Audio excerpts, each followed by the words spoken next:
divert the level of violence, to try to regress the level of violence, to try to deter us from getting in more and more violent activities.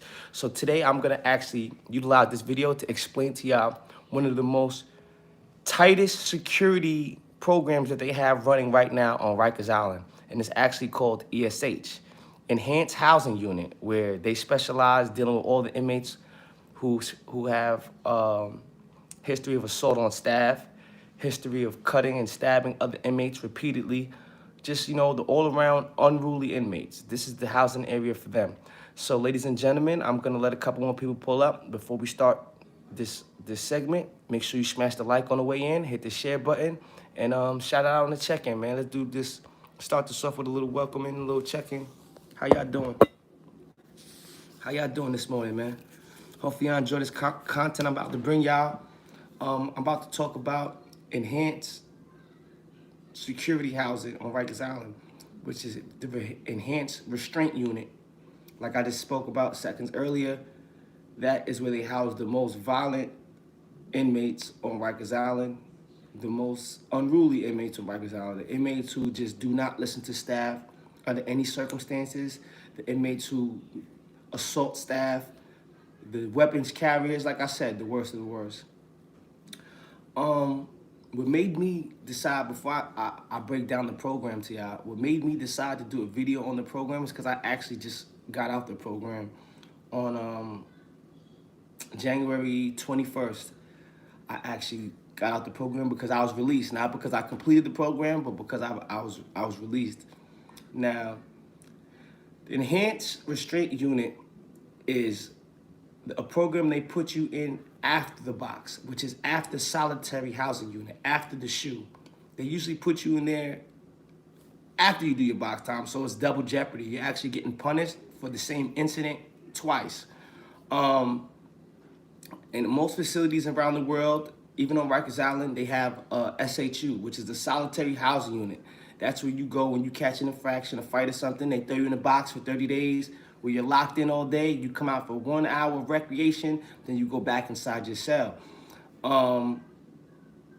But ESH is totally different. Like I said, they have levels. So when you, let's just get to it. Now, when you go to ESH, you come to ESH from SHU, which is solitary housing unit. Once you get out the box, your next step before you go back to regular population is ESH is what we call it for short, Enhanced Secured Housing. Now, when you first get to ESH, they have levels, level 1, level 2, and level 3. Level 1, you come out for only, I think, 8 or 9 hours a day. You come out from 5 a.m. to 1 in the afternoon one day, and then the next day you come out from 1 in the afternoon to 8 o'clock in the evening. But you never come out for the full day. In population, your cell opens every day at 5 a.m. Outside of the mandatory counts where you have to lock in for count, you don't have to lock in your cell for the evening until 9 p.m. But in these programs, it's more restrictive, it's more secure, and they're way more strict. So, like I was saying, when you come out from 5 in the morning to 1 a.m., every time you come out your cell, you're escorted by 2 officers and a captain, which is the superior officer for the officers, the superior authority. Now, every time you come out your cell, you are shackled to your waist with a waist chain. Your hands are shackled. There's a waist, they wrap a chain around your waist that has handcuffs on each side that handcuffs your hands right here. At the end of each handcuff, they have a mitten that actually goes over your fist. You can't really cut nobody. You can't get a razor out. It's a thick material where even if I had a razor in my hand, I couldn't cut through the mitten. So they have the mitten that's connected to the handcuff, and they keep your hands handcuffed at your waist. Then they have ankle irons where they have a chain that has ankle cuffs, and it cuffs your legs so you can't walk but so far, but so fast. Your steps are gonna be short in between, you know? So they don't have to worry about you running or kicking anybody. Now, that's the way that they restrain you. Now, on level 1, every single time you leave your cell, that's how you get cuffed up. When I say every time you leave your cell, I mean to go to the shower, to come out and watch TV as an option before you go to your visit, when you go to court, anytime recreation, you're going outside for recreation, there's a procedure. But anytime you come out your cell, you will never leave your cell on level 1 unless you're cuffed and shackled, cuffed to your wrist, and leg shackled. So now on level 1, these are your options. These are your perks, your privileges as a level 1 enhanced secured housing inmate. On level 1, we have limited commissary. We're not allowed to go to commissary like everyone else. So we can't buy food. On level 1, you don't buy no commissary items, no junk food whatsoever. It's a part of the punishment. You actually can only buy cosmetics, soap, lotion, and stationery items, paper, pen, stamps, deodorant. Like I said, just cosmetics and stationery items on level 1. It's just as bad as the box. So I don't even know why they take you out the box and keep you in there. It's actually worse than the box if you ask me. Because in a box, you aren't cuffed and shackled all day. Like, you come only when you're going to and from places. But now, on level 1, like I was saying, you're allowed to come out every 45 minutes for a cell option. So which means you don't have to come out your cell from 5 in the morning to 1 in the afternoon. You don't have to come out all day. You can come out anytime in between those hours. Now, in between those hours, yo, good looking, CK. Now, in between those hours, the first thing, like, you're allowed to, this is your option. They call that an option. So you have an option to come out your cell every 45 minutes. Now, within your options, you're allowed to take a shower or go to the TV room. Now, the TV room is the day room with tables, like school tables. But at these school tables, remember, we're level 1. We're known for cutting and stabbing, the worst inmates on Rikers Island. They keep your legs, that cuff that I said that your legs are shackled, they actually shackle the chain to the chair. So the chain that's holding your ankles together is actually bound to the chair that you're sitting on. So yes, I could sit here and move my arms and watch TV, but I can't get up and walk around because my feet are planted. My feet are actually chained to the desk that I'm forced to sit in. So how many times you think anybody's gonna want to go out and sit in front of a TV like an animal? Because even though your hands are free, eventually you want to adjust. You can't, like, your legs are chained to the table. You can't get up, walk around. It's terrible. So now, that's your option to watch TV. So you can come out to get in the shower. Now, when you come out and get in the shower, like I said, every single time you leave your cell, you will be cuffed and shackled, period. So now you got to get cuffed and shackled. Come out to the shower. They put you in the shower that has a gate. The gate locks. You put your arms outside the slot. They take the hand shackles off, take the ankle shackles off, and then you got to shower. You got to pass all your clothes out, hang your clothes on the hooks outside the little cage. Once your clothes are hanging, then you shower real quick, put your clothes back on, and then you got to stick your hands back through the holes, let them cuff you back up, cuff your legs back up, and you got to wobble back to your cell. Now, this is another part. Unless you're going to the shower, right? When you come out your cell, cuffed and shackled, you have to go through the strip searching procedure. They have a 3-point mag. It's like a checkpoint, which is a big cell that has a magnometer in it. And when we come out our cell, every single time you come out your cell, unless you're going to the shower, you have to go through this metal detector and this 3-point strip search procedure. So now, imagine how tedious that is. I want to come out and go 10 steps to watch TV. A TV where I can't walk around, I can't harm anybody. I still subjected to a strip search prior to going and watching TV. So that deters us from wanting to even come out and watch the TV. You understand what I'm saying? You're going through a strip search and you cuffed to the table. It's very miserable. Now, mind you, you can only spend $25 in cosmetics and stationery items. No commissary, no food, no junk food. You're only allowed to go out to the day room, the chairs as they call it. Level 1 is called the chairs because you cuffed and shackled to the chairs.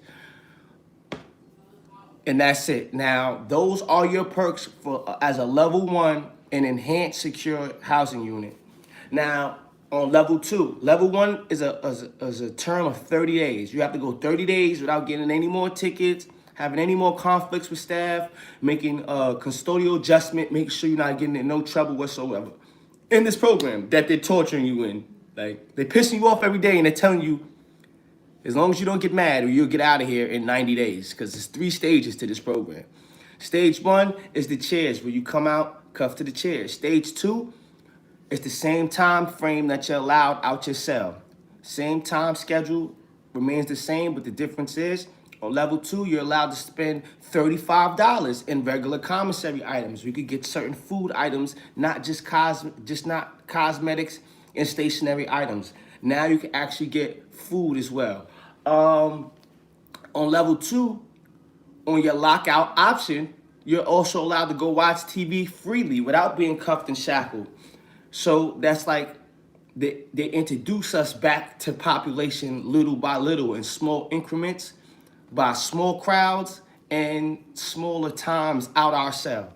So like on level 2, even though the housing area may hold 50 people, they only let y'all out top tier, bottom tier at the same time, like it's in rotation. One time the top, as long as the people on the top is out, the people on the bottom is locked in. When the people on the bottom is locked out, the people on the top is locked in. So now that's less people that you're around, less different personalities that you're meshing with.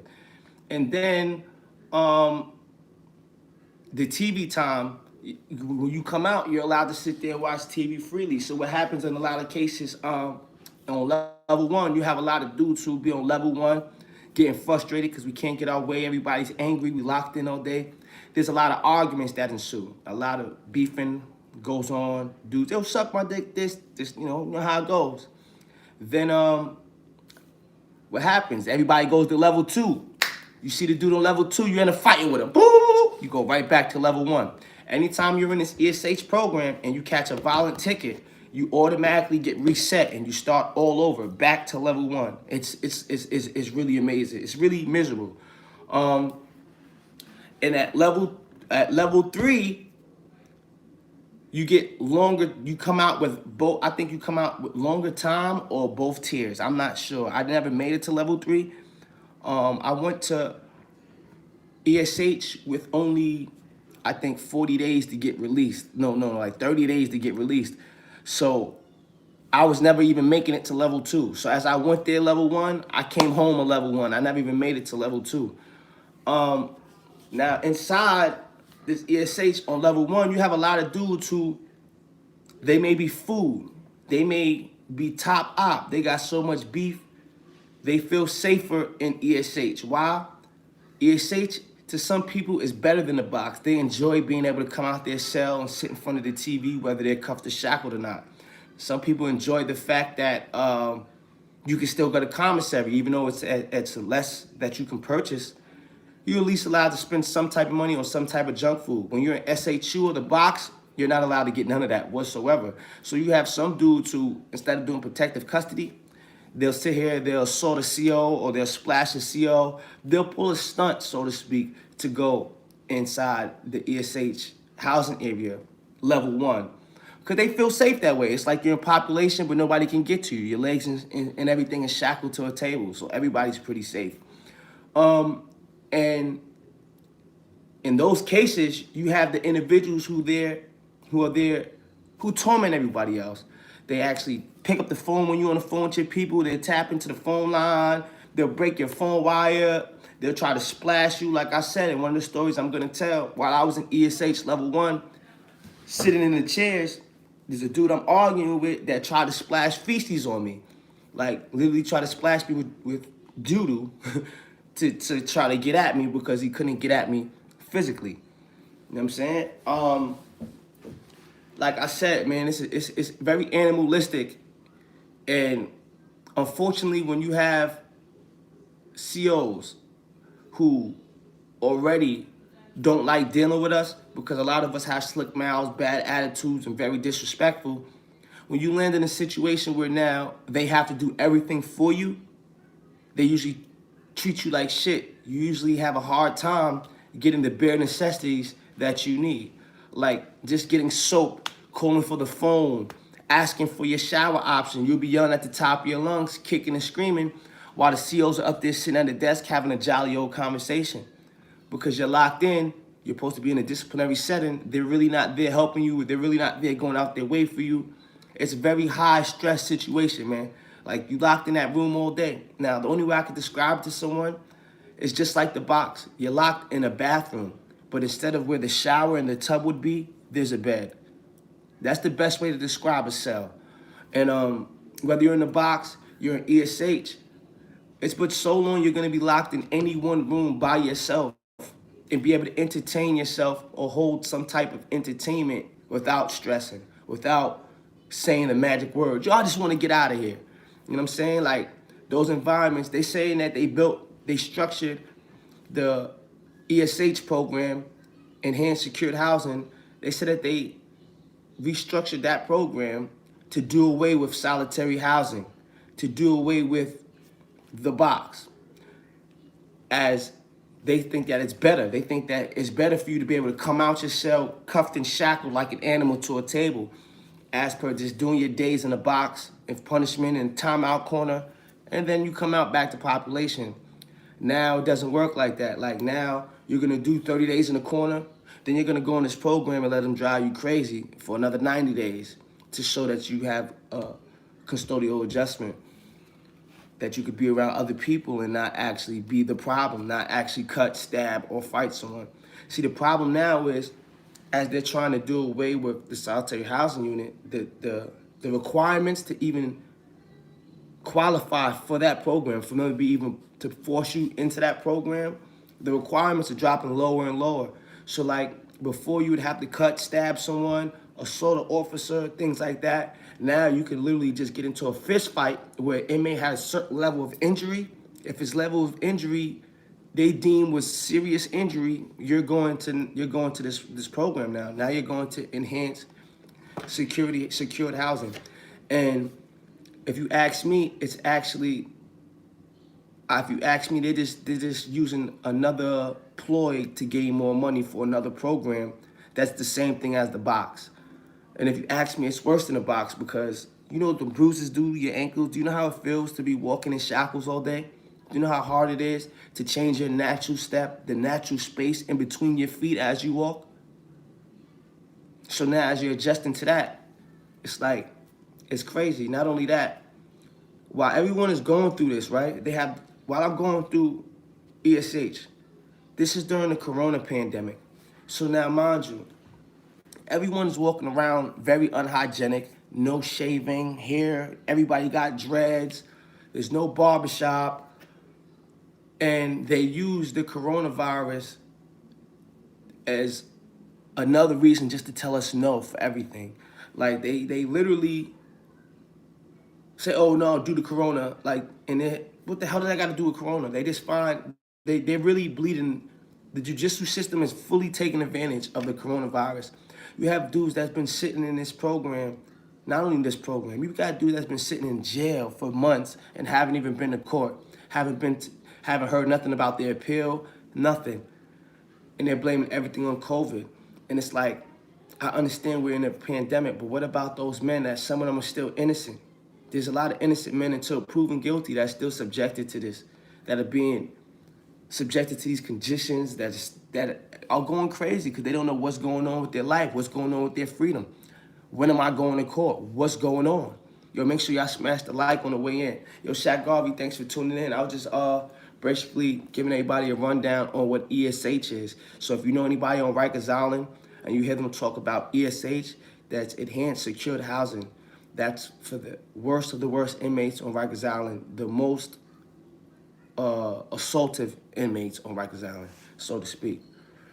Isn't that illegal? If you ask me, according to what I know about the law, the little bit I know about the law, I thought that's considered double jeopardy.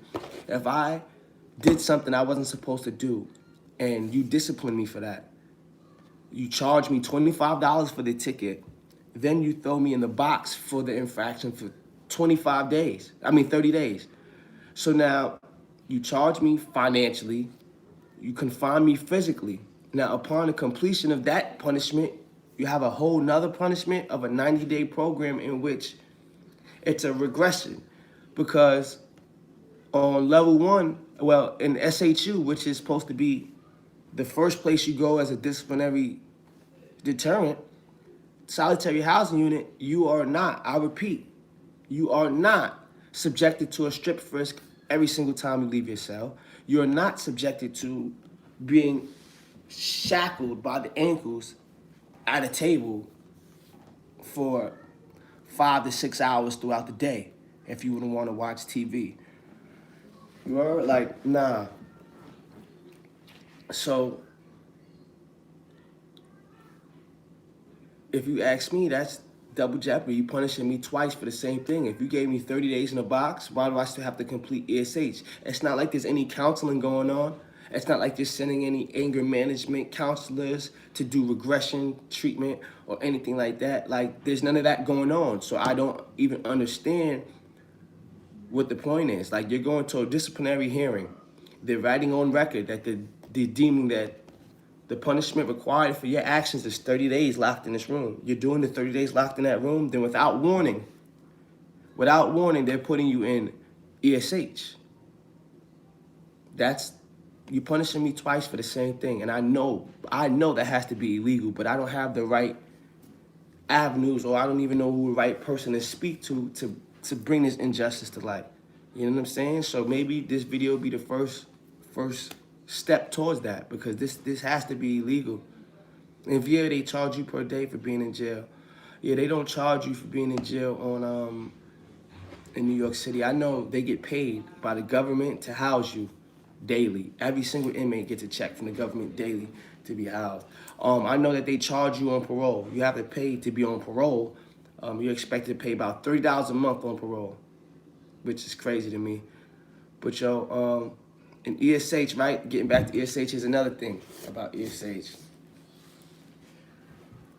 You can't go nowhere without a captain being present. Now, mind you, a captain is the superior officer.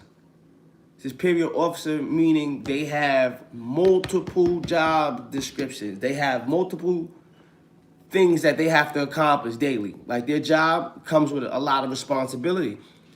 But you cannot move without a captain.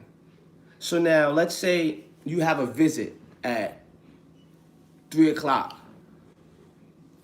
Your option, well, let's say you have a visit at 3 o'clock. There's an option at 2:45. At the 2:45 option, by the time they get to 9 cell, he's aggravated that they took too long to get to him. He comes out his cell and he does what they call a stick up, which is where they stop all movement. An inmate to come out, he'd be unruly. He doesn't follow directions. He's not complying with doing anything the officers are talking about. At that time, they have to call a response team, get other high-ranking officials, other officers involved, and they try to de-escalate the situation, talk the inmate down, get the inmate to comply. At which time, if the inmate doesn't comply, they can utilize physical force or whatever means necessary to gain compliance. So now, while that captain is dealing with that situation, you're sitting there waiting for your visit. You can't go nowhere. While that captain may be in a whole nother housing area handling that, you're going crazy, kicking in your cell. Yo, where's the captain? Call the captain. I'm late for my visit. Mind you, this isn't only about a visit. You have one captain per 40 inmates, but one captain who's responsible for 40 inmates in about 3 different housing areas. So they got to make their rounds, and it's a lot going on. So, like, you know how they say a lot of people in jail, jail is where you learn patience? Oh, no. Jail is where you exercise your patience. But that's definitely not a place where you learn patience. If anything, it makes you even more impatient because of the daily frustration of being forced to wait. 804. Definitely them boys. 804 boys. But yeah, though, man, that ESH is no joke. And you know what they do too? One of the strategies I see that's real big on Rikers Island. Salute, Rex. A strategy that's really big on Rikers Island, man, is they try to put a lot of females as captains or in those high-ranking authoritative positions, because females in an all-male environment are very, very persuasive. A female will have a way to get you to do something that you weren't gonna do, you didn't want to do, because your hormones are raging and you just didn't want to yell at the only pussy around you. You understand what I'm saying? So now they utilize that all the way. Yo, thank you. Make sure you hit the like button, you hit subscribe, and share if you can, man. Definitely pass the video around. Definitely set the algorithms up. But like I was saying, man, yeah, it's not a joke. Yo, Starry Ali, thank you for the comment. Yeah, can somebody remind me where I was? I just got sidetracked. Yo, Jazzo, you definitely gotta stay out. Yo, JJ's real. That's definitely the plan. You notice I've been filming more videos in the house more than ever. If y'all notice this time around, I've been more of a homebody. I've been more indoors, focusing on better edits. Those edits take time. That's not no 1, 2, 3 thing. It might take me 2 hours to edit a 15-minute video. You know what I'm saying? Or a 7-minute video, so to speak. You know what I mean? I'm learning, we growing, we working. Yeah, but yeah, that's what I was saying. They use a lot of females. They use a lot of females in those positions because females actually persuade you to chill out in jail. You be mad as hell. It's a bunch of egos and testosterone all day. You send a woman in there talking all sweet, well, calm down. You understand? It calms you down, whether you want it to or not. It usually works. So you see that they use that as a manipulation strategy heavy. They definitely do that a lot. Any questions about ESH, ladies and gentlemen, while we're on the topic? You have any questions about the enhanced secure housing? Any questions about the structure, the rules, anything? It's actually an old boy, if you're wondering what building. You know, it's in the building. It's in OBCC. They actually turned the whole annex into ESH now. Oh, I didn't even tell you. And then in ESH, the recreational pens are bigger than the box pens, and they have a pull-up bar and a dip bar inside each cage because, mind you, we have to be separated. So like in a normal prison movie, you see a prison yard where everybody goes out at one big yard. No, when you're in the box or when you're in ESH, you go out together but in individual cages. So you still can't fight, punch, kick anybody. You know, so yeah, in ESH, they got the pull-up bars, the dip bars going, and they come for rec every morning, the crack of dawn, like 6:30 in the morning. Shout out to the people that was in ESH with me. Shout out to the COs that was there with me, man. They'll tell you I was serious about my recreation. I ain't play my rec. I don't play. Sorry, y'all, that was an incoming call. But yeah, I don't play with my rec. I'm up and jumping on that window, calling for rec every single day, all the time. I gotta get out there, man. Not only for the fresh air, sometimes just to move around and stretch my legs, to walk up and down the stairs.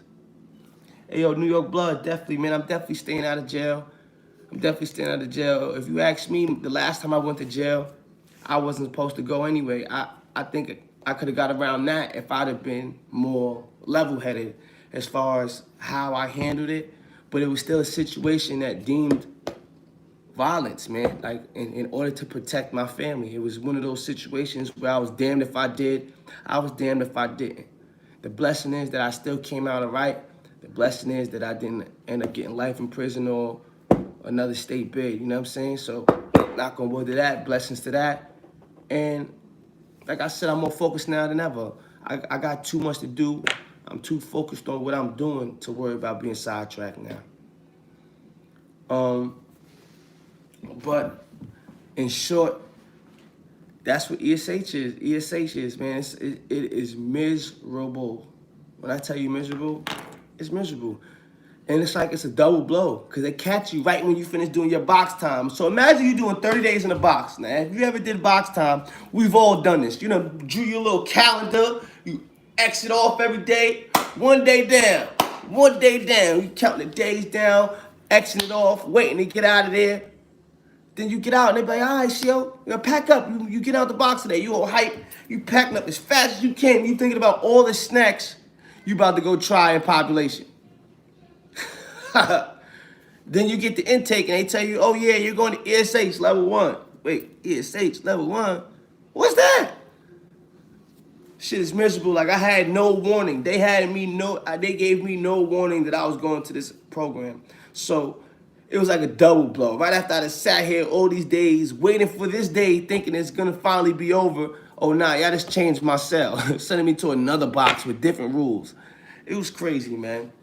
It was crazy, ladies and gentlemen. But that is ESH on Rikers Island. I don't know if they have those in other county jails or if they call it that, but for the most part, most county jails or state facilities usually only have one disciplinary deterrent, like which would be solitary housing unit. They would only have one, or keep lock or something like that. But they wouldn't have solitary housing unit and then they put you in a newfound program for persistent predicate slashers. Now they're giving the program to everybody to like, no, they're just really trying to clean up Rikers Island, man. Rikers Island had a very bad reputation for being one of the worst county jails for decades. So I guess as they're trying to restructure everything, they trying to tighten up. I don't know. Jezzo, was you locked up with any folks? Yeah, there's a lot of folks. There's folks in there, and that's like ESH. ESH and mixed houses. Like when it comes to gangs, you may have. Remember, like I said earlier in the video, if you haven't seen it, please feel free to rewind and catch up. They don't let everybody out at the same time. They don't mix the top tier and bottom tier. So like in more so common situations now, you'll have, let's say, you'll have the Bloods on the top tier and you'll have the folks on the bottom tier. Or you'll have the folks on the top tiers and the Latin Kings on the bottom tier. You understand what I'm saying? Like they'll be in the same house, but they won't be on the same tier for the lockout. Like, so they run ESH like that. That's how ESH runs. They don't mind mixing because 9 times out of 10, even mix, there's not going to really be no real physical altercations because we're still separated by chains and shackles and things like that. He said, where and how do you go to your hearings? How does that go for your ticket? All right, so when you catch a ticket on Rikers Island, the officer who observed the incident is responsible for writing a misbehavior report. On Rikers Island, the misbehavior report is called an infraction, and they charge you $25 per infraction. So now when you get an infraction, they have a process. They have like a timeliness process and how it's structured and how fast they have to serve you. Did they offer you assistance? Did you need an interpreter? Did you need any witnesses called? Any other documented evidence that you would like to present in your benefit, in your defense? They give you the option to do all that, and they give you a certain amount of days to have it prepared, and then they actually call you to your hearing. Once they call you to your hearing, they have 14 days to end your hearing. Or now, if they don't follow the timeliness structure that's created for the misbehavior process, you automatically beat the ticket. Like, for instance, that happened to me twice on my last violation, where like when I told the story about when I bust into the Latin King cell block and I went crazy with the broom. Now in that situation, I got PhD'd, which is pre-hearing detention, where they'll throw you in a box before you get your hearing, before you get the disposition determining guilty or innocent, because the amount of evidence against you, they know you guilty. So I was actually PhD'd for that, but I beat it because when I actually went to the hearing, it wasn't in a timely fashion. It wasn't in the allotted time that they had to start the hearing. So I got away scot-free with that one. But they do the hearings. The hearings are usually in an office. They have a hearing office inside every building.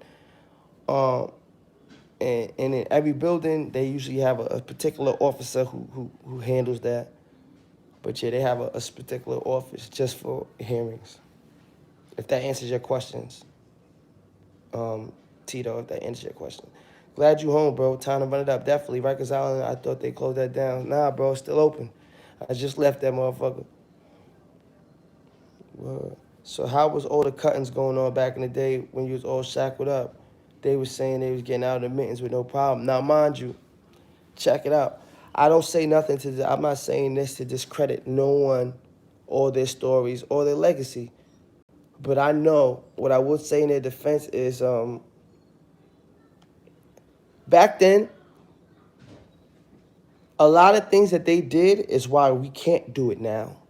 You know, like they done did it so many times. They done did it so maliciously, to the point where like now they have preventative measures to avoid things like that happening again.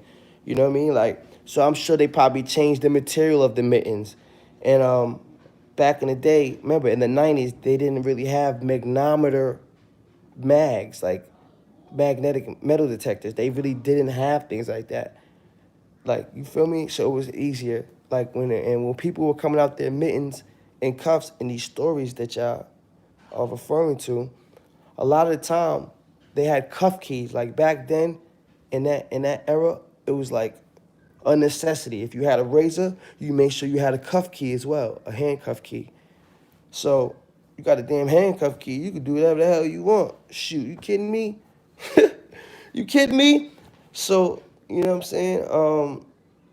I don't know. For the most part, that's why I think the times has changed and it's different. So that's not saying that they were lying. They could have may very well have been telling the truth. But in today's present time, it's not as easy. It's not going down like that. What's the most somebody can send somebody in there, bro?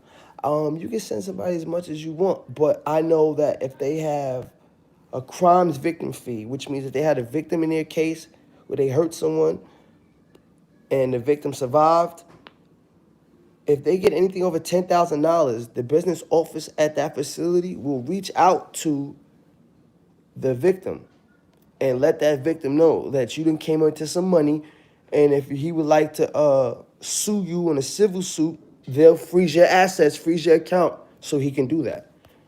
So it's I think it's called the Son of Sam law or some shit. I don't know. I think it's called like the Son of Sam law or something. But that is definitely a fact. Anything over $10,000, they can freeze your account and contact your victim. And by, oh yeah, you know you got some money. You want some of that shit? Come get it. Jazz, you cool with the folks? I ain't got no issues with. Bro, I don't color bang. If I got an issue with you, you did something to me personally. I'm not gonna flip on you or act crazy with you because of your affiliation. Social media, I can't stop listening to that song. You went crazy. Yo, good looking, my boy. Yeah, man. Yo, I hope I had some insightful information in this video, man. Like, cause you know, these are things that you wouldn't even know people would be interested in hearing because it's taboo.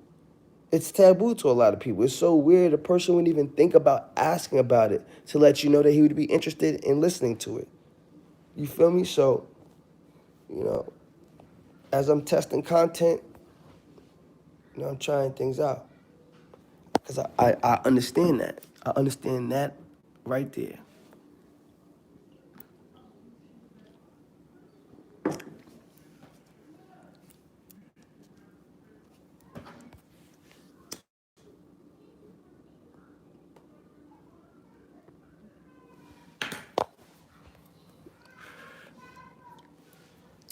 Peace to the G's, man. Yo, but yeah, what else am I missing about ESH? Oh, another thing that pisses me off about that, because it's only COs and there's no inmates out, they're the ones feeding us. They're the ones preparing our food and trays. So, you know, they're not making the trays as healthy as they should. And we can't go to commissary on level 1, so dudes being there starving. Not only that, the food be cold. They making the trays and then they taking forever to serve it. The food be cold, man.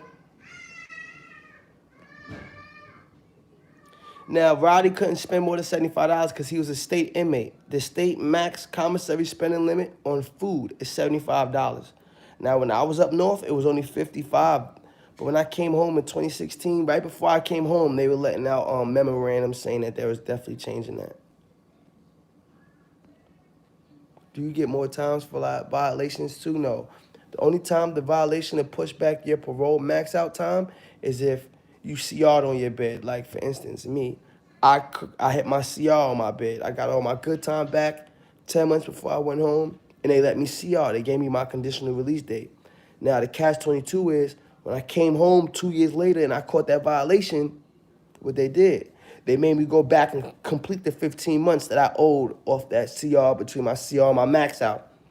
So what that ultimately did is push my parole maximum eligibility date back 15 months as well.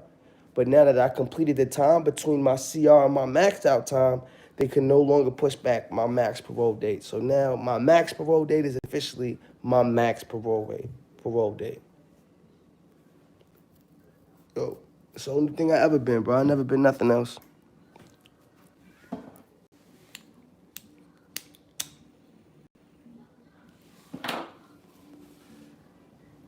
Yo, Shaq Garvey, it's not a game of chess, man. This is a game of battleship. Everybody going down, bro.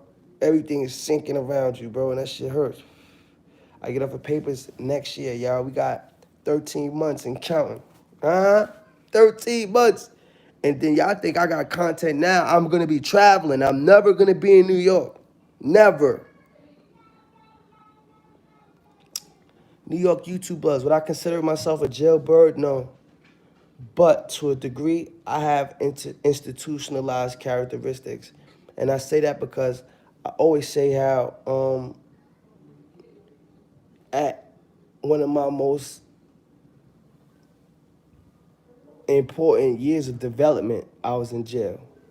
You know what I mean? Like, at the years when you learn to become a man, I learned how to become a man in jail. So I never trip or get offended when I have an ignorant person like yourself who will try to troll that or make light of something or try to make light of someone else's misfortune. Usually I'd have got upset or offended by that, but nah. I'm going to answer your question as if it was a genuine question, genuinely.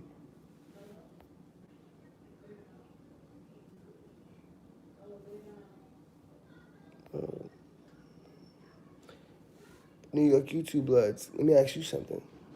How does it feel where you've... Ask you a quick question, right? You called me a jailbird, or you asked me if I think I'm a jailbird, insinuating that, you might think I'm one. Now, the question is, how does it make you feel that you're sitting here trying to make a living off of these same jailbirds' life stories by screen recording and posting it? Like, you're trying to live off these same jailbirds. You're trying to use the same content. My life story that got me categorized by you as a jailbird is the same life story that gave me the content I could provide that you constantly try to steal. So I'm just curious. You can't say it's not a diss question. You see, you one of those fake disses. You heard? You a fake disser. You an individual who tries to come as a friend and actually is the one stabbing, stealing, throwing stones at you the whole time. And cool. But you're using content that's not yours. That you felt you need these jailbirds content to win. As part-time, you could have chose anything to do your content on, beloved. But you chose us. You chose this for content. Yeah, salute to you for that. Shout out to the jailbirds.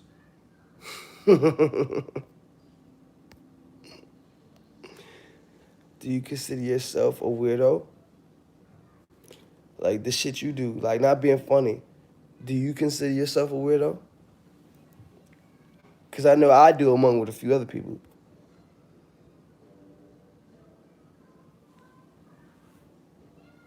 Was you cool with Crips on the island? Hell yeah, the few Crips I used to be cool with.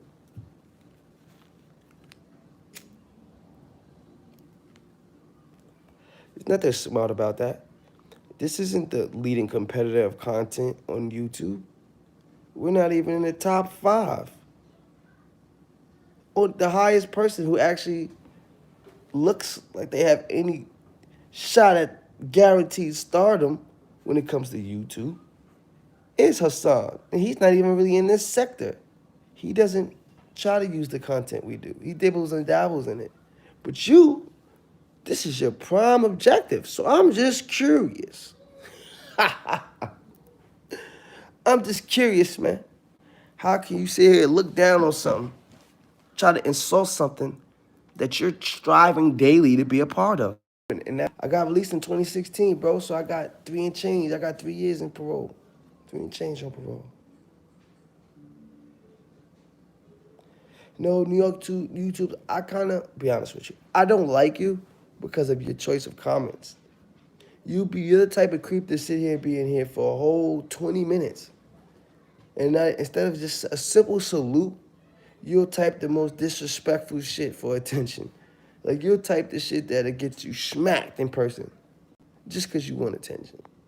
Nah, I don't respect that. You a clout chaser for real. You don't even let a nigga be nice to you. I tried to be nice to you. You wanted to troll. Like, look, I was in here having a great content. Great content. You sidetracked me and got me talking to you now. Get out of here, man. Excuse me. Where were we, ladies and gentlemen? Where were we before we were interrupted with the ignorance?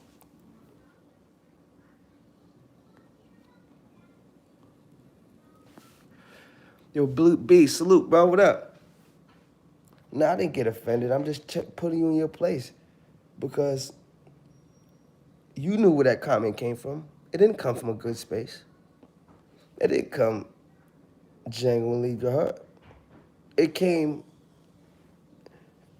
with troll written all over it. Pop out the house, stop using a mouse and don't be a mouse. Right. I just told you, I did 2 years and change before my first violation. I did exactly a year and 1 month before my second violation.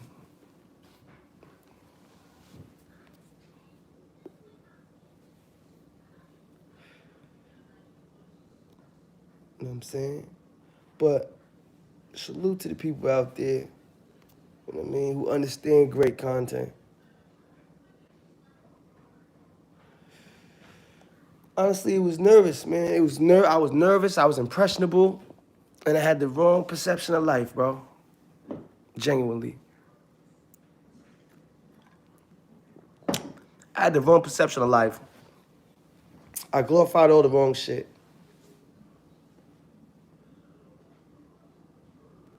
You heard? Like, it's crazy. Yeah, I heard the women taking over. Yeah, I said yes already, Lily. Word. And don't say you got a question. Just drop it like you've been doing. Just drop the question like you've been doing, beloved.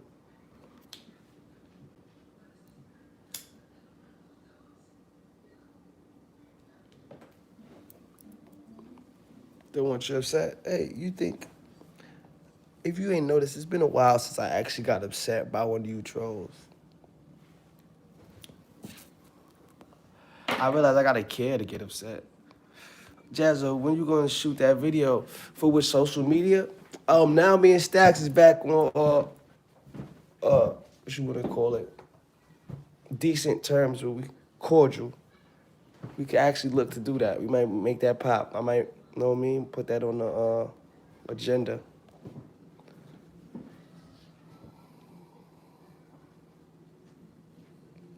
Yo, Lily, yeah, there's still cuttings. Don't misconstrue it.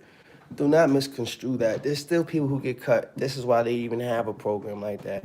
People still get cut every day on Rikers Island, but it's nowhere near the same level of intensity. It's nowhere near the same level of violence. Because, like, you know, the culture changed, the category changed, the cameras, the security level changed. Like, you know, it's harder. And now the intellect level changed. People ain't stupid. Dudes ain't trying to catch 1,000,000 years in jail for the gang anymore. See, in the 90s, dudes had more of that revolutionary state of mind. Oh, I want to be a martyr. Yeah, I want to make everybody remember my name for the gang when I'm dead and gone. Like, now society is more focused on themselves, man. People more focused on themselves. Priorities are more in order, man. As evolution came, so did education. People got smarter, man. We not making the same foolish mistakes we was.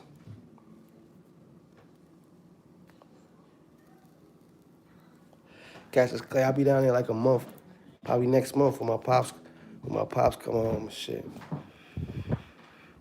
Did you ever get bullied in jail when you was young? Nah, because by the time I went to jail, I was already on timing. Like, wasn't going for shit. Like, in my mind, I already thought I was the biggest, baddest wolf in my mind, and that's all that matters. I never got bullied. I caught a black eye. I told you I got a black eye. I got beat up. I lost a fight. Got a black eye and shit. I lost the fight I started. And got black eye.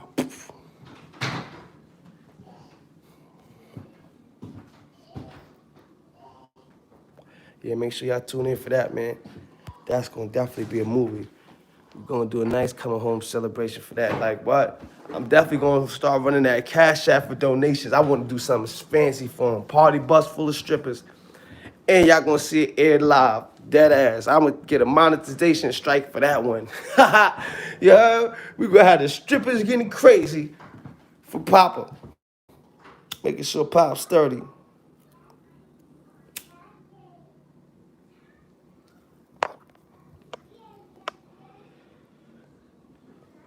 Real shit. The island's supposed to be temporary, yo. How dudes really be there 7, 8 years. And yeah, that's what happens. You have a lot of dudes who've been on there, Rikers Island, for 5, 6 years fighting their case. Some are doing it by choice, trying to lay up to get a better bid, but the court system in New York is backed up. The judicial system is in no rush. They're in no rush. It's like everything with them is a big waiting game. They don't see it that they're taking you away from your family and taking away precious time and months and years from your loved ones' lives and your life as well. They don't see that. It doesn't matter. To them, you're just a case file number, a caseload. You're a job. Like a lot of people take it out of their lawyers and the DA. Do you not understand that? For a lot of them, it's not personal, and that's why it's so bad. They don't care. It's just a job description. You know how you feel at the end of the day after working a long 10-hour day? You're not working the same that last hour. You're not working the same that last 2 hours because you're too focused on getting out of there for the day. And unfortunately, that's what's still going on. But they're doing this with people's lives. This is people's lives at stake. Like, they're actually procrastinating with people's lives and freedom.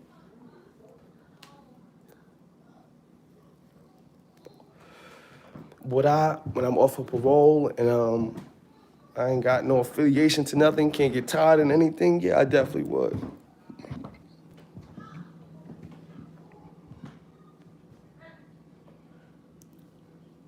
Nah, he did have the L. His case was overturned. He went in the appeal court, in the higher court.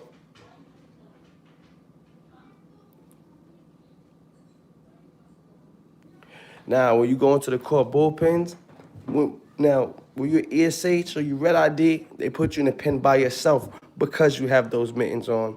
And what they'll usually do is they'll take one hand out or take your hands out and leave you with the leg shackles on and shit. You know that, Whoop-D.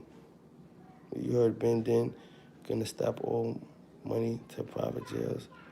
Yo, I hope he does, man. Money to private jails. Like, you have a lot of facilities that are privately owned. Like, one that I know of rip was 5 Points. 5 Points is not even owned by, which is a Max A facility in New York. 5 Points Correctional Facility is privately owned. So it's some rich man that knows prison is a big business and invested his money in that. That's terrible. Like, people are literally profiting off of other people's misfortune, man. That's life. That's how it works. I never even knew that, man. How is COVID being treated in jail? The COVID is terrible. The COVID conditions are not being taken serious on Rikers Island at all, ladies and gentlemen. Like, do you know they still have dormitories open? They have dormitory settings open during a pandemic. So that means that you have 50 beds right next to each other, bed, full of inmates, while there's supposed to be a pandemic going on, while there's people out here dying, while there's supposed to be social distancing, while we're supposed to be 6 feet apart. You have me sleeping next to a stranger that's not even 3 feet apart. And this is the reality.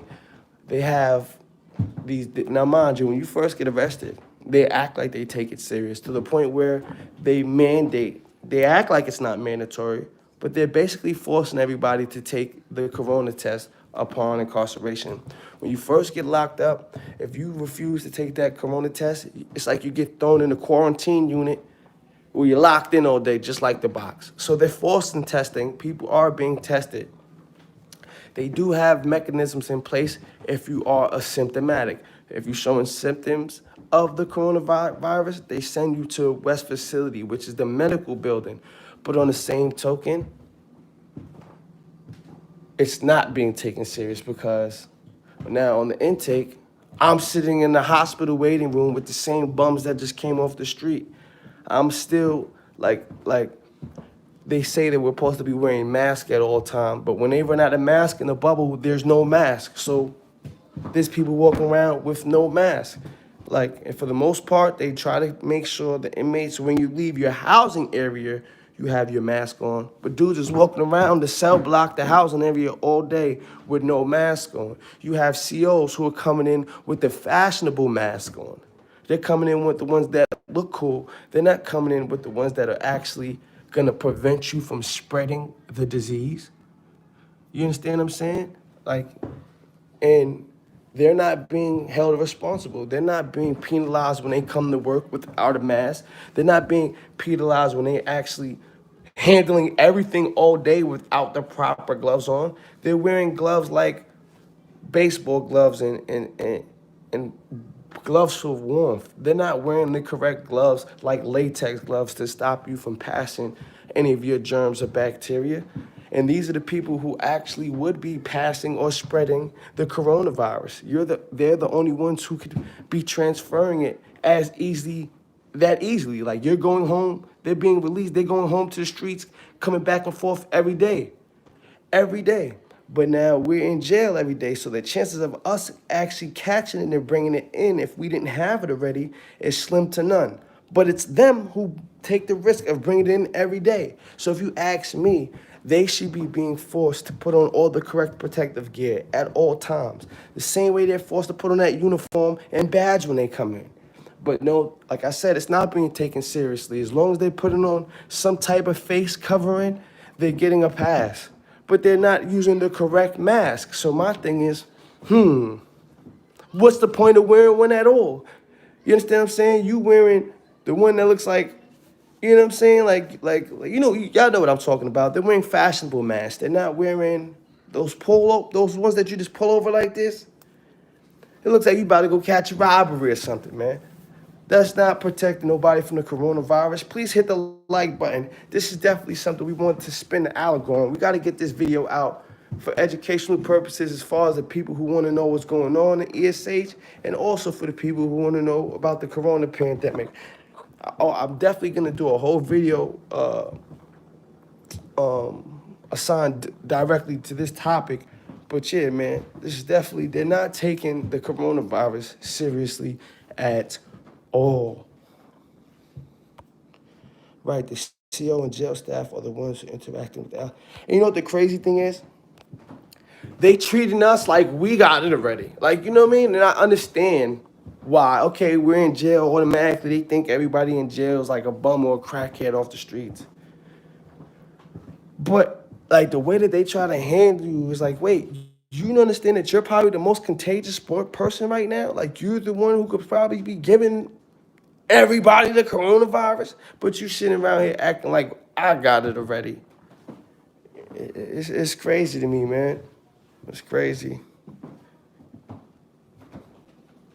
It's crazy, but that's what's going on, man. That's what's going on Rikers Island as far as with the coronavirus.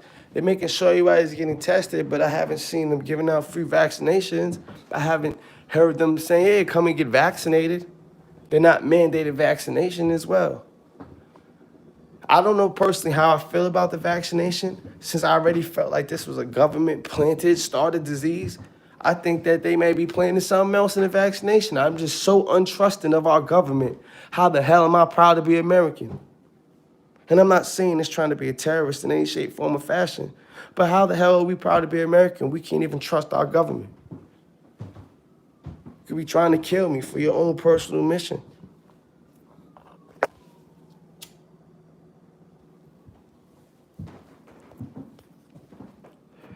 Because believe you me, this is definitely a personal mission going on. There's something way bigger. The New World Order is in the making. It's actually being started as we speak. Yo, Will Miller, that's 100% fact. The Max and the folks are in the same house in in ESH, but now, like I was explaining to you, they're not on the same tier. Some is on the top, some is on the bottom. Like, you don't lock out with top and bottom tier in ESH. The top tier comes out with only the top tier. The bottom tier comes out with only the people on the bottom tier. You understand? So even though they're in the same housing unit, they can argue with each other. They can't really do nothing.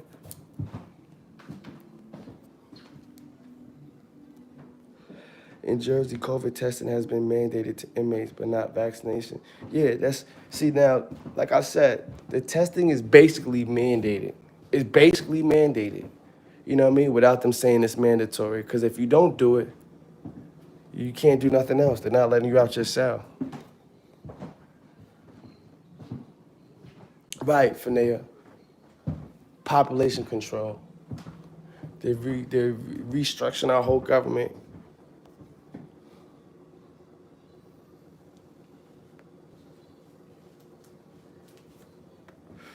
No, like, don't get it misconstrued, man. At the end of the day, the Mag Ballers are still a gang. Like, they're still a set, and they still have a couple numbers, so they still got supports. They still a team. So it's not like they just going around and getting fucking victimized like that. Like, no, when they get caught out of bounds, though, niggas is blowing the whistle. You understand? Like, but same way, if you go into a Mag Baller house, talk about you MBK, they gonna blow the whistle on your ass too. So it's like, you know, they had their numbers up big enough to defend themselves, but they definitely don't have the numbers to win the war, to beat the masses. You understand? But it's not my personal struggle. It's not my personal situation. That's just my personal opinion from the outside looking in. You know? But yo, man. Yeah, man. ESH was miserable. Like, getting back on topic, y'all. There were days I was stressed the hell out. Like, and y'all know, like, duh, that's naturally you jail stressed out. But unfortunately, like, when you did time before, you done box time before, it's just like when you get a tattoo. Remember your first tattoo? It didn't hurt, but it stung a little bit. You was nervous and all that. After a while, you already know what to expect. You're not as nervous. The pain doesn't hurt as much. You know what I'm saying?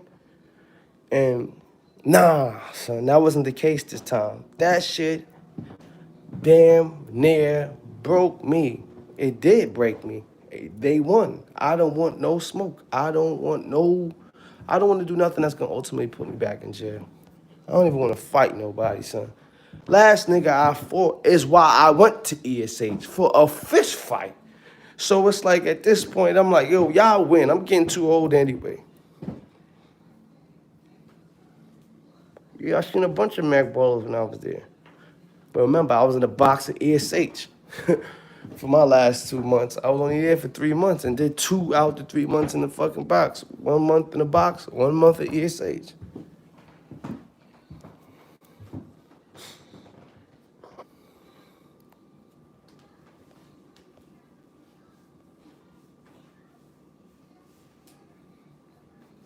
My people is in a maxi max single cell and caught it, almost died.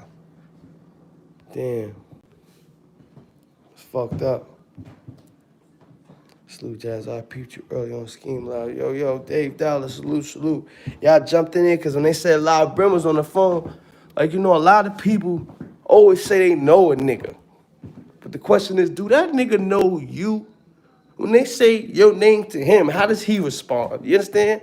So, like, when I seen he was on the phone, I thought he was actually live on the phone. So I chimed in. I'm trying to get in tune with my boy. Like, I caught a movie with my son and Clint. I told y'all that story on my last channel. I got a movie with LeBron.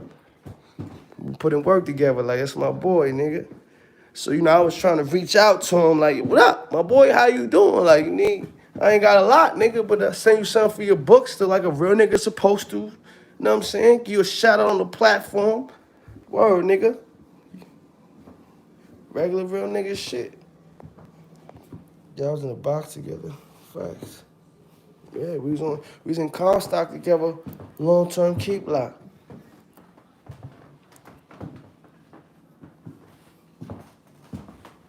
Well, son's official tissue. Like, I fuck with that nigga the long way. And I don't say I fuck with a nigga just to gain clout or name drop. Like, nah. Me, that nigga rock, nigga. Sit there, smoke plenty blunts, nigga. That's my son.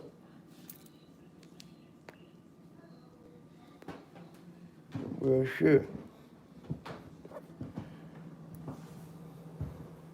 See, I don't really, the situation with CJ and not being whoopty, everybody has their opinions on that.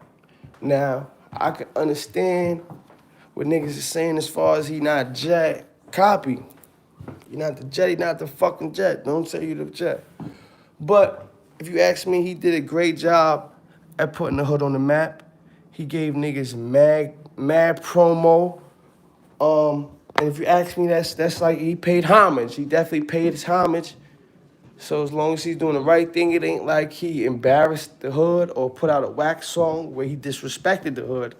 I actually felt like he did something great for the entity as what Whoopty is. Like, but I can understand their standpoint too. A lot of times though, bro, you know, sometimes motherfuckers just want to have something to say because they can say it. And it's a fact. You know what I mean? But that nigga wasn't hurting nobody. That nigga wasn't hurting nobody by letting that track out. You heard? He wasn't hurting nobody by yelling whoopty. He's still a hat. He ain't hurt nobody, man. Of course, all the Jets is gonna share that, man. All the Jets gonna share that. But every Jet loved that goddamn song. When it came on, they was all whoopty. How about outside this movie? Hey. That's a fact, you know? I thought he was flying a jet by the way he was screaming it, yeah. You know what it was, though? He seen a trend. He seen something that was marketable and had the right idea. He just didn't have the right certifications. He didn't have the right licensing. You know what I'm saying? He'd be all right, though. Like I said, it ain't like he disrespected it or violated it, like. He just looks like a D-rider now, that's all. Yeah, he just didn't have his license. He wasn't qualified, boy. Yeah, he swagged out. Like, he did that, though. Bringing the back out with the 42 and blowing the back out. Nah, real shit, though. What? Everybody liked that song when they heard it. Yo, I'm talking about speaking of ESH. Like I said, when you locked in all day, ESH, the box, your Walkman becomes your best friend. Your radio becomes your best friend. I don't care how many times they play the same songs over and over. You gonna know every word to that shit frontwards and backwards, because guess what? You don't have nothing to do but that fucking radio. You hear me? So that shit come on, you everybody, whoop-dee, we pop outside, this a movie. Hey, blue cheese. Bitch, I'm addicted to blue cheese. I gotta stick to this paper like blue cheese. Bitch, I'm a chicken like it's a two-piece. You can have a bitch back to your groupie. Swagged out. You feel me? Like, everybody. Everybody. You know what I'm saying? That's one of them songs in ESH. You hear niggas yelling, Hot 9, 105. They gonna yell it. You gonna tune in.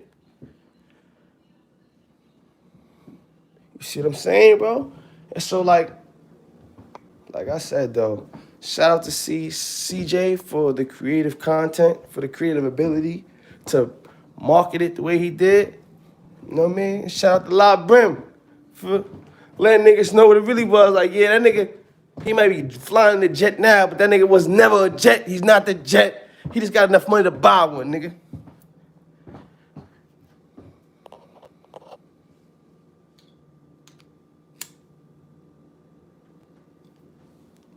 That's a fact, nigga. They be like, 1 hole, 2 hole. When you in the box, up north in the box, right? When you're at SHU, they don't give you a radio. But they have, like, a radio station thing. Like, they have this radio shit that connects to radio stations, but it's only 3 holes in the wall.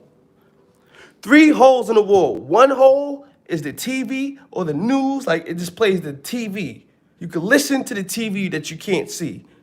2 hole plays rap, R&B, like the urban station for the niggas like us.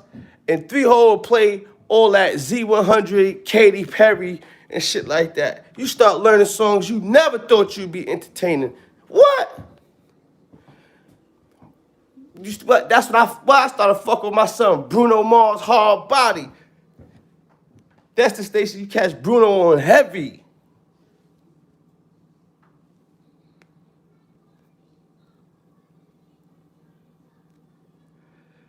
You feel what I'm saying though? But yo, real shit. So now since you can't, now let's say your man is in a cell down the way, and you want him to hear like, yo, your song is on, nigga, you can't yell Hot 97 or 105. You gotta yell 2-0, yo, 2-0, 2-0. That should be funny as shit. But yo, that's the life, that's the culture, man. That's what becomes the norm.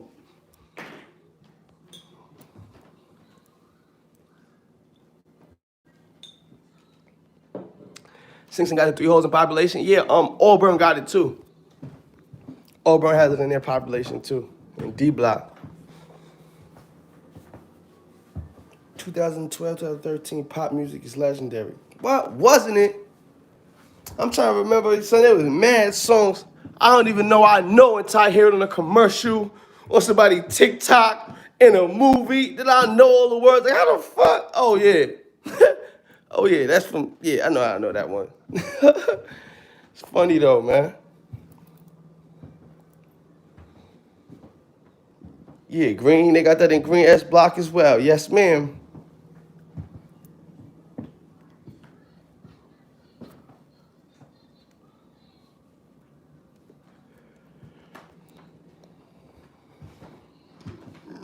Well, Miller, that's not my place to answer those questions.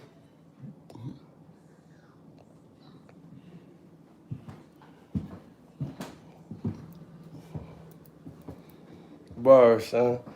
Yo, it's so real, you'd be surprised. You can actually listen to the TV and feel like you're watching it.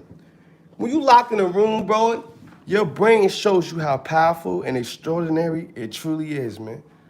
Like, I used to sit there and watch like those crime SVU, shit like that, Special Crimes Unit. Boy, them shits would be like a fucking novel. You just laying in your bed like, oh, you mad excited like you can see it. You heard? Like, real shit. The imagination, the brain is a beautiful thing, man. Especially when you have nothing but that.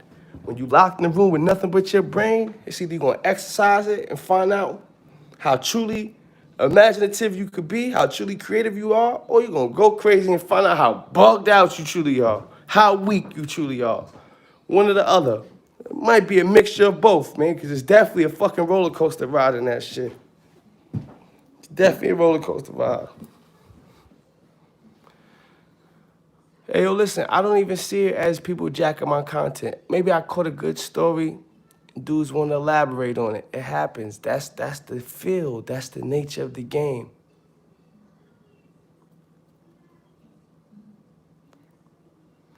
Nah, dudes ain't even got to put the TV on the bars for the neighbors. Dudes set up the satellite, nigga, where you sit there and you be in your cell, right? Have your TV on your locker. I put my boot outside my bars, outside the company, put a roll of toilet tissue inside the boot to give it like some sturdiness, stick my broom inside the toilet tissue roll to hold it pointing up like a flagpole, you heard? And in the bristles of the broom, you stick your mirror. You position your mirror perfectly, and then now you can see behind you, which would be in his cell to look at the TV. So now, let's say if you a broke nigga, you ain't get a TV yet, your neighbor got a TV, that's called satelliting. That's how you'll watch his TV from your cell. Like, that's how you share your TV with your neighbor, you heard? Dead ass. That's how you share your television with your neighbor in a maximum penitentiary without a TV, man. The shit dudes come up with, man. The things dudes come up with is crazy. Wow, right? Creative. Creative, right? That ain't nothing. The shit I done seen, a nigga smoke crack in the yard out of a chicken bone. A chicken bone, an apple, a soda can. Man, I done seen it.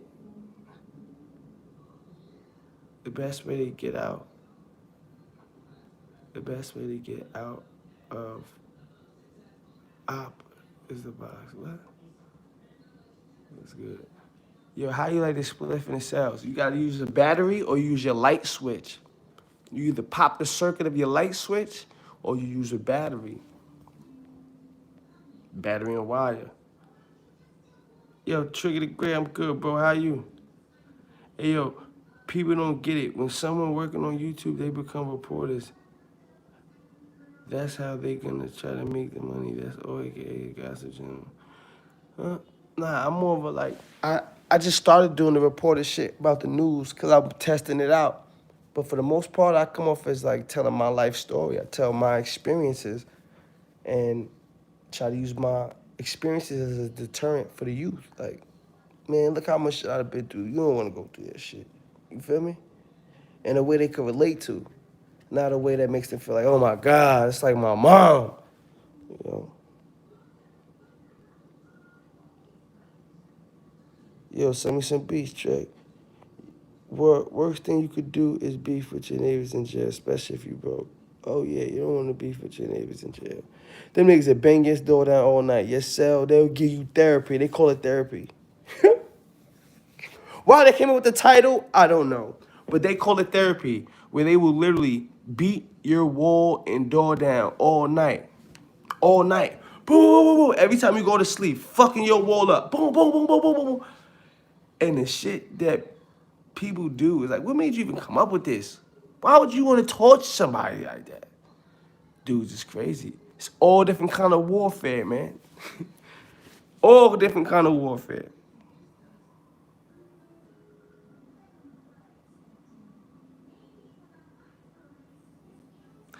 Used to be wild how we used to be in the port.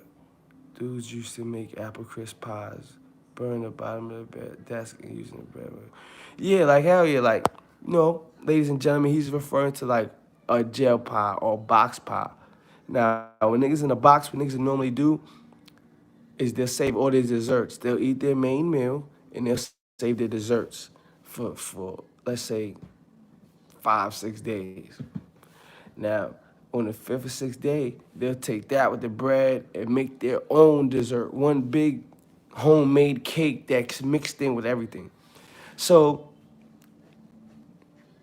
after they make that's the cake he's talking about, right? Hold on, let me read it so I know. Boom. Now, after you make it, what some dudes do, I never did it, but I know how it's done. I never did it though. What dudes do is they'll scrape the paint off the bed, because you know the double bunk beds are metal. They'll scrape the paint off the bed real good, and they'll put the pie on the actual flat metal once it's all scrubbed clean. They put on the flat metal, and then they'll start a fire and have the fire under the metal, heating up the metal so they can fry the pie to make the crust crispy. It's alright. I had it before. It's alright. Young bulls need that information, no doubt. What is the loaf? And have you ever had it? If so, explain. All right, so, ladies and gentlemen, that's a good question. Shout out to New York Bloods for that one. The loaf. The loaf is a punishment. Now, let's say you got a 3-year bid. You maxed out. You at the max out. You in the box. You've been turning up the whole time.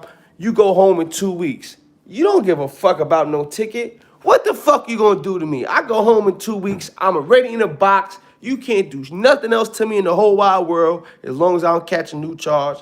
Niggas start wilding. So when you get a nigga like that, they start wilding. They not hearing nothing. They're not complying with nothing. The next course of action, the only thing they can do is start to play with your food. Now, they can't poison you or nothing like that. Of course, because there's cameras and shit watching them. So in order to save their job within the rights of their job, legally, they can actually start playing with your diet as a disciplinary deterrent. Yes, they can fuck with your food to get your ass to behave once you in the box and you had to max out on your bed. If you're at the point of your bed where you're about to go home, can't give you no more box time, there's no more punishment, they can take your personal property, which is your clothes, the only thing you can wear is the state-issued clothes, and they can play with your food. So now the loaf is a loaf of wheat bread that has chopped up carrots, and they have a cup of cabbage on the side. My nigga, that shit is so fucking dry. Like, and that's what you would get 3 times a day. 3 fucking times a day, boy. 3 times a day. That is the loaf. I've been on the loaf 1 time for 4 fucking days. The worst fucking 4 days of my life. The first day, I was tough. I wasn't fucking with it. I ain't touching that shit. All right. Because, you know, when you go to your hearing, they tell you the day that you're supposed to start your loaf. So I knew when I was going on the loaf. But it was like, all right, I'm about to stack some shit. So I saved some regular bread, saved little shit. That I'm like, yo, I could be all right for 4 days. I'm going to make it. Nigga, that first day thinking I was tough, I ain't eat that fucking loaf. By the second day, I done ate up all the fucking food I said I was going to save. Nigga, that second night, I'm looking at that dry ass shit. Filled up my water cup. It got the chewing on that shit. Hey, yo, when I tell you that shit was so dry, son. It was like, that shit was so dry, my nigga. After every bite, you gotta then pour the water in your mouth with the shit in your mouth so it can soften up. Just so the shit can soften up. Then you swallow that shit. Yo, that's my word. This shit is literally meant just to sustain you. It's not meant to be tasty at all. It's literally just to make sure you're alive, man. Smash the like button, because I damn sure did not like that shit. Hey, yo, no bullshit. I went on that shit because I splashed the shit, yo, man. Like, with the cough and shit. I told y'all that story, too. The nigga fucking Blackman. That was his fucking name. But yeah, man. Word, son. That shit, that loaf ain't no joke. That loaf ain't no joke. That loaf done humbled a lot of niggas that was on they motherfucking fuck DOC shit. Nah, that shit that made a lot of niggas behave they last few days before going home, nigga. Real shit. That shit ain't no joke. Yo, we would fish food to dudes on the loaf, but usually they in the front cells and the police snapping the line. Hell yeah, they be on it. They know. They know, son. That loaf, I done seen the strongest niggas quit fucking with that loaf. The box really teach you how to survive off nothing. Nigga, y'all don't understand. I've been put on, this is all in the same week, mind you. I had Hell Week, I call it. I got put on linen deprivation, so I had no sheets on my fucking bed. Property deprivation, so I had no books, no magazines, no personal fucking clothes. Water deprivation, nigga. They had a deprivation order for water. So that means they, by law, was allowed to turn my fucking water off because I flooded. I was trying to flood. Like, once I was going through this other shit, beef with the police, they started playing, spin my cell. I'll tell you, but anyway, I started flooding my fucking cell. They got a disciplinary order where they said they can legally turn off my fucking water. They turn on my water once. They turn on my water 3 times a day for 1 hour. But not, when I say for not 1 hour, for one usage. So like the little bottle of water jug that they gave me, like it looks like the hospital shit. They gave me one of those, nigga, full of water, and then my little green cup, nigga. And I could only get that filled 3 times a day, nigga, when they came for the motherfucking meals. You heard? When they came to get my food was the only time I was allowed to get that shit And when I want to flush my toilet, I had to use the bathroom, they turn it on, flush my toilet, and turn that shit right back off. I was only on water deprivation until I went to the hearing. They put the deprivation order in. It didn't stick once I went to the hearing, of course, but it did teach me the fucking lesson. And nigga, yo, bro, all this shit started because, like I was just telling you, you know how you make a light? Like I was telling you, make a light from either a battery or wire or from the light switch. Now, how you make it in the light switch is, they give you these little juice cups in the morning that have the aluminum foil on the top. Like, you ever seen those little circle juices from summer camp? It's like little tiny cups, and you peel back the aluminum at the top and drink. Those are the ones they give you every morning for breakfast up north. Now, you take one of those and you fold it slim and flat till this shit looks like a fucking French fry. Now, when it's flat, looking like a little French fry, you slide it under the light switch. Like, let me show you what light switch. You niggas gonna be like, nah, this nigga's crazy. Ask any jail nigga though. This is how we used to make the light show. Look, on any light switch like this, you slide it under this little tiny crack right here. Right? You slide it, you make it into a little slim French fry, and make it real flat with a pen, flatten it. And then you slide it in there. When you slide that shit in there, on the ones in the jail that are industrial ones, they have like a little metal on the side of the shit. Once you put it in there and you touch the side of the metal, it's putting the electricity to ground. That shit goes pow, pow, pow, and you see a spark fly. Poof, oh shit, right? So what you do is, you put the French fry, little French fry aluminum foil in there, boom, and you put mad toilet tissue around that shit, and you pop it, pow, nigga, that shit catch that spark, that whole shit turns into a flame. Now you got a light, nigga, you're lit. So there you go. That's how you get a light. One night, boom, we up late, and this is, I don't remember the nigga's name, but we had like, there's always that like one CO that goes hard and shit. There's always a CO that goes extra fucking hard, y'all. Y'all know that. So I'm up late one night, smoking this shit with my neighbor. We talking shit, boom, boom, my bunkie, we all up. I get caught fishing. He tell you getting a ticket. Well, fuck you, then, nigga. Suck my dick. I don't give a fuck. And now you get mad when you in the box up top, because every time you get a ticket, more box time, you go back to level 1, back downstairs. Like, this shit is the worst. So, once the nigga said I'm getting a ticket already, I start wilding him up. Man, bye, fuck you, suck my dick. That's how I got linen deprivation, because I done ripped up the sheet to make the fishing line. Right? So now, after he leaves, I already get a ticket. I'm not stopping fishing now. Fuck you. Rip up some more sheet. Make some more lines. Shoot out. So boom. I shoot out. I'm connected to this nigga. I said, all right, hold on. So now that we connected, now I start making the light. So once I make the light, boom. So I give it to him. I get to send it to him. We done. Nigga, I'm sitting there trying to hit the shit. Boom! When the shit pops and catch the flame, I'm like, oh, as I grab the tissue and I'm wiggling the tissue to put the flame out, I look at the door, the CO standing at my fucking door, nigga.